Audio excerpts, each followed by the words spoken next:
Best of r/Tales from Tech Support episode 73. Subscribe for edit videos daily. Again, sorry for my writing. I'm not a native English speaker. It was a beautiful Sunday morning. Well, I believe it was because I was trying to recover some sleep hours. Suddenly, a notification on my phone awakened me. How I hate work group chats. Looked into the chat and then realized it was a problem with the servers in development I mentioned here. So, my first reaction was not my problem and returned to sleep. 2 minutes after, my cell phone began to ring. $me. To myself, don't.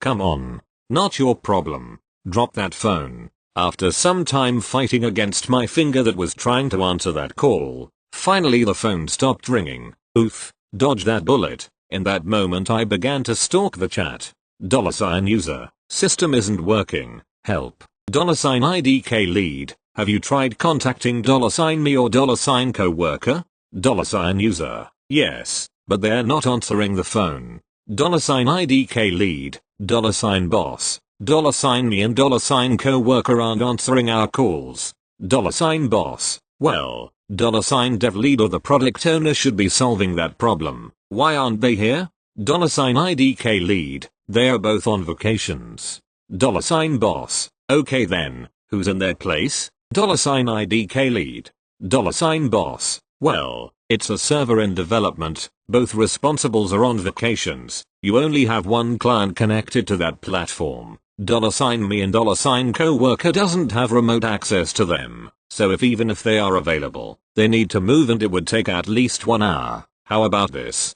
Cancel your tests today and $me checks what happened tomorrow at first hour. $IDK lead and $user. Okay, let's do that. On Monday, I checked the status of the server. The problem was the storage cluster that was down and proceeded to start it. Sent an email explaining the problem and indicating them with who they could check why the cluster was down. Then, the next Sunday, the same error happened. Okay, we could say their system is stable. It's going down every Sunday, and the events were almost the same as the previous ones with little differences like $dev lead and the product owner returning from their vacation. The next day I received a mail from $user director to $boss. CC, Celestial Court. Subject, problems on weekends. At $boss. The past 2 Sundays we had incidents with the system and your team wasn't helpful at all. We need to talk. I'm having a bad feeling about this. Edit. This part can be skipped.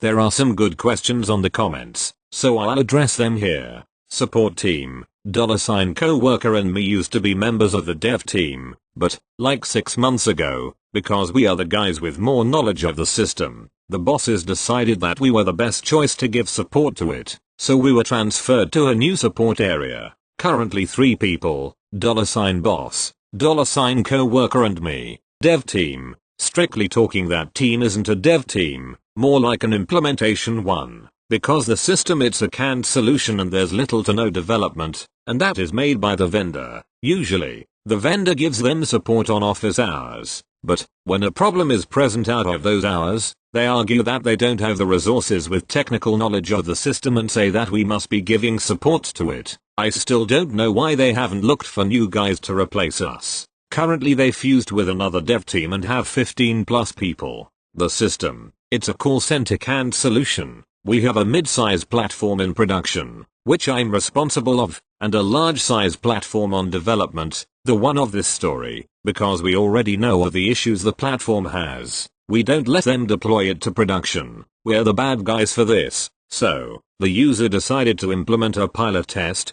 and being a call center system, it works weekends and festive days. Oh, no different time zones teams, only us.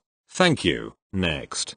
Hello there. I had a hilarious encounter today that ended up sounding like a run of who's on first. Someone calls that they cannot get into their specific web application. They tried entering the password. It did not work. They tried resetting it, and it still did not work. We fire up a screen share session, and I see that they are entering the password in the correct place, and it's not working. No caps lock. Why don't you tell me your password so that I can enter it? What? The password.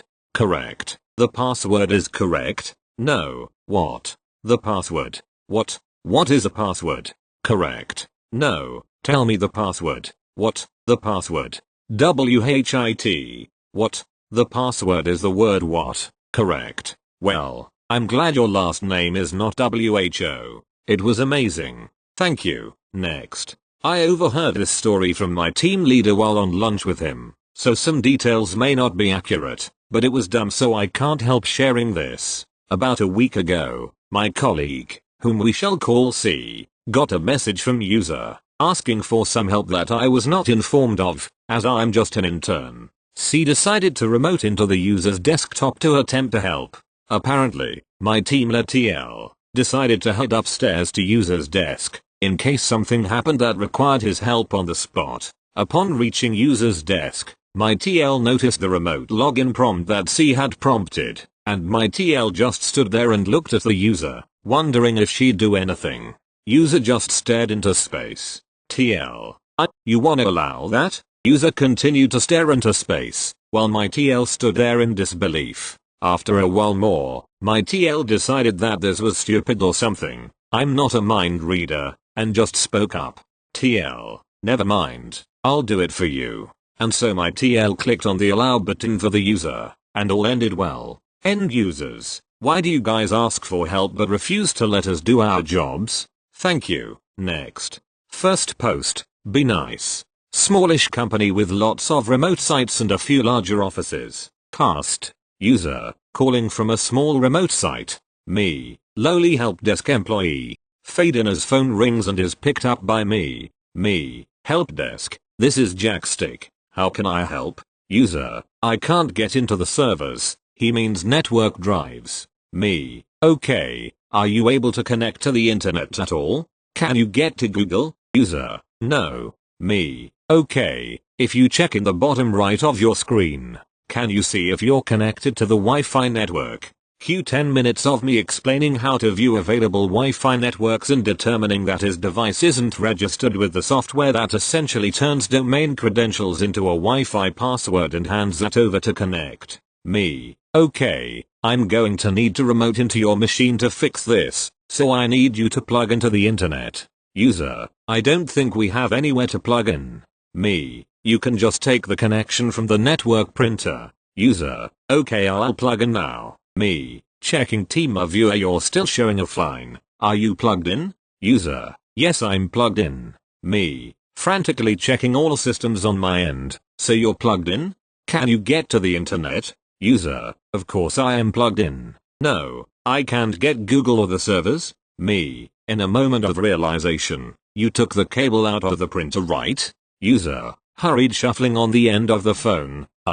Me, in disbelief, did you take the cable out of the printer end, or the wall end? User, I plugged my laptop into the printer. Me, silent facepalm. Thank you. Next. I work in managed web hosting in a chat support escalation role. Earlier today one of our techs rushed an escalation as a premium account owner was reporting that their server was consistently running CPU usage over 100%. Initially I was concerned as to how the customer knew this info, since you generally need backend tools to see that on our platform, and most of our users pay us to manage the server on this level so they don't have to. After reviewing the logs for several minutes and not seeing anything over an average load of around 20% with several occasional spikes in traffic, I asked the customer how they were seeing this info and they sent me a screenshot of their Windows Task Manager which showed their Chrome application running at 100% CPU usage on their local machine. Thank you. Next. Long time, no story TFTS. I've recently gotten to start my first senior systems admin position. And while there's been the usual adjustment pains to start with, I've already had my fair share of crazy rules and projects thrown my way. At this time, I have a project to migrate an entire Hyper-V environment into a new VMware environment. While it's time consuming, it should be simple as long as I get answers when I need them. Many of these servers hold software I'm still in the discovery process with, trying to make sure that migrating them would not cause any errors in our infrastructure. That said, I'm also told that we have a strict deadline for this project's completion. The date has yet to be shared, but I'm being told to just get it done. So, as part of my processes, I put in scheduled downtime for a batch of servers overnight. or over the weekend for the migration and troubleshooting, and then make an announcement about the successful or unsuccessful migrations after the work is completed. To start any of this, I must have manager and director approval to avoid downtime against any of the users. On the bright side, it keeps my butt safe to a degree having a paper trail. The first few servers were simple: Active Directory, DNS and DHCP, file servers, your standard core items that would be kinda high priority. Then we start hitting the software that you need to tiptoe around. Security servers, print job servers that use third-party software to work with said security servers, custom SQL servers hosting company-made software, and more. I've asked for anything I should know about with these servers, and the typical answers are usually it shouldn't break with the migration. Just ray IP and you should be good. You got it. I did that. I troubleshoot to verify what I can. Things seem good. I'm wrong. Your crew, OP, me, AD, angry director, as, angry security, CM, confused manager. I wake up Monday at 6:30 AM to my phone going apeshit. 5 new calls in 3 minutes, a number of texts, and Teams chat is going crazy. Another call comes in from CM. I answer. Me, morning CM. I'm guessing something is broken if you're calling this early. CM, I'm getting calls from AD, and are saying that ID cards aren't scanning in, and now no one can access the main office. What did you move this weekend? Me, only the servers I got the green light on. They're showing up successfully in DNS. I have access to them, and all services were showing active and running on test. CM, well, you're going to need to get in immediately, because we have to deal with this if it's on our end. I'm already getting my ass chewed out my AD trying to buy time, so the sooner you can keep it from becoming hamburger would be appreciated. Me, understood, getting dressed and heading out. About 10 minutes into the drive, I get another call, this time from Aras, who's upset he's having to key in everything through the front door for every person. As, me, what's your ETA? This shit is getting ridiculous, and won't be happening all day. Me, I'm still driving to the office. AD and CM still haven't approved my VPN access, so I can't immediately work on it from home. Be there in 10. As, fucking bullshit.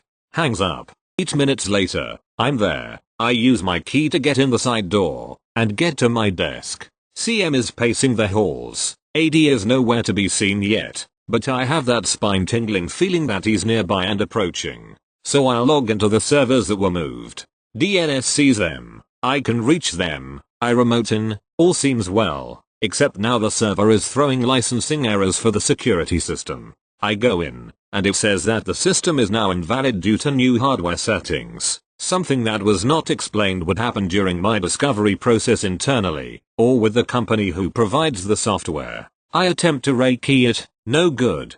Try to validate licensing again, nothing. So I call up support for the software support, give them the explanation and the key info. They express apologies, give new keys and were green. I thank them for their time, and hang up. Not even a minute afterwards, AD and CM are now at my desk. AD, where are we with this? This is an absolute embarrassment to us that this could happen. I need answers. Me, I've just finished addressing the issue. Security should be good to go now. Apparently the migration killed our licensing for the software when it was moved. Claimed new hardware it wasn't licensed for. AD, why wasn't this accounted for during your process? You should have been aware this was going to cause an outage. Me, I have it documented that I made calls to the security software company and asked internally about this. My received answers are on the project tickets I have. CM, why couldn't this wait till you were foolproof? We could have avoided this headache. Me, because it was explained to me by the team during our meetings that this was priority and needed to get done. I did the best I could, being only a few months here, to make sure this would be safe. It's an unexpected growing pain, but we're good now. AD, me, if you expect to continue working here, you need to be more careful about what you do. You can't be taking down systems like that just because you feel like it. Me, the work was approved. AD, you and CM signed off on it. If there's a new procedure to be followed, let me know. I point to the signed doc, and AD just walks off. CM sighs and also walks off. and I sit there wondering what I've walked into. Grass just isn't always greener on the side. Sometimes it's the same brown colored shit you left, just with a different coat of paint to hide it. Thank you. Next. The players. $me. Service technician for a small MSP focused on healthcare. Lots of medical practice clients. $coworker. Umbrella. Umbrella company that owns multiple practices. Practice. A medical practice owned by Umbrella. Doctor. Head physician for practice. Set in his ways. Nurse. Doctor's assistant. PM. Practice manager. Manages practice. BM. Business manager. Employed by Umbrella. Makes financial and technology decisions for practices. Yesterday morning I'm driving to work on a cold and dreary morning. Suddenly my Slack pings. It's a co-worker reporting that one of the PCs in the doctor's workroom at practice had been kicked over, and that it was now reporting a hard drive not found error. So now I'm heading to practice in the dreary drizzle, rather than to my comfy desk chair at the office. Sigh. I arrive on site. Nurse shows me to the PC and I open it up and hope that the worst to happen was the SATA cable knocked loose. To no one's surprise, the HD is balked. After informing $nurse that the PC is out of warranty and will need to be replaced, I pack up and once again brave the dreary drizzle, with hopes of comfy desk chair in my future. My Slack pings again. $BM has been notified, and has a spare device in her office at Umbrella HQ. I'm now to divert to HQ to pick up spare from $BM and replace balked PC because it's super important that the workroom at the practice where there's only one doctor on duty today has 2 working PCs. Sigh. Furthermore, it's extremely important that we identify whether this is the computer that contains the only copy of the doctor's on-call schedule for this practice. Wait, what? Why would the on-call schedule only have 1 copy on 1 PC? Umbrella has O365 for all employees. Why wouldn't the schedule be on an O365 group calendar? $BM informs me that Doctor has been using the same program to make the on-call schedule for over a decade, and he doesn't want to learn a new system. She doesn't know what program it is. After dragging myself once again into the dreary drizzle, I get back to practice. Blessedly, the balked PC is not the one with the on-call schedule. I replace the balked PC, and start the replacement updating since it's been sitting in an office for a while and is still on Win 10 1803. While I'm waiting, $PM comes in with a thumb drive, declaring she's going to back up the on-call schedule software onto this thumb drive. Sigh. Okay, let's take a look at this thing. There's a calendar program of some sort open with the on-call schedule. You might ask what kind of calendar program only hosts local data? Palm Desktop.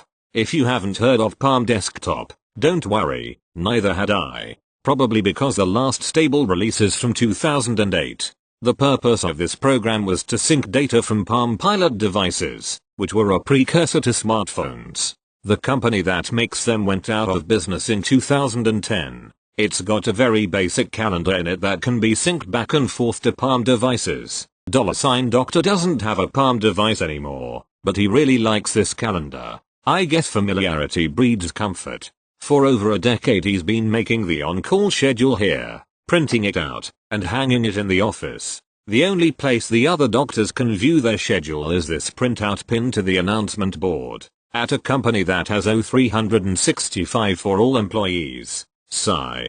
Doctor walks in, and almost immediately starts telling us why he likes this program so much and doesn't like O365. So as gently as I can, I start to explain the benefits of using the already existing physician group calendar in O365. Things like the ability to invite the person scheduled so that it shows up on their calendar and they don't have to look at a piece of paper to find out when they're scheduled to be on call. Ultimately it took about an hour of myself and $PM patiently teaching an old doctor new tricks, but we managed to drag him at least partially into the 21st century. Afterward $PM thanked me profusely. Apparently she'd been trying to get him to switch for a year, ever since she took over from the last PM. And finally, the happy ending.